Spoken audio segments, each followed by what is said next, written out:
তাহলে চাঁদের কলঙ্ক হলো কি করে? চাঁদ কি করেছে বাবা? যে ভুল ইন্দ্র করেছিল সেই ভুল চন্দ্র করেছিল, নিজের গুরু মাকে হরণ করেছিল।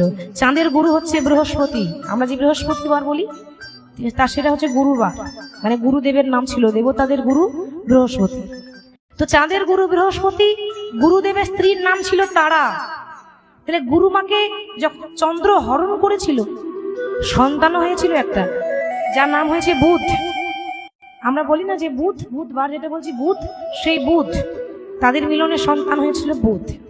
তো চাঁদ যখন নিজের গুরু মাকে হরণ করেছিল, তখন চাঁদের গুরু বৃহস্পতি ক্রোধামৃত হয়ে অভিশাপ দিয়ে বলেছিল, চন্দ্র তুমি আমার শিষ্য হয়ে এত বড় পাপ করলে, আমি তোমার গুরু হয়ে তোমাকে অভিশাপ দিলাম, তুমি যে রূপের অহংকার দেখাচ্ছ ওই রূপ তোমার থাকবে না।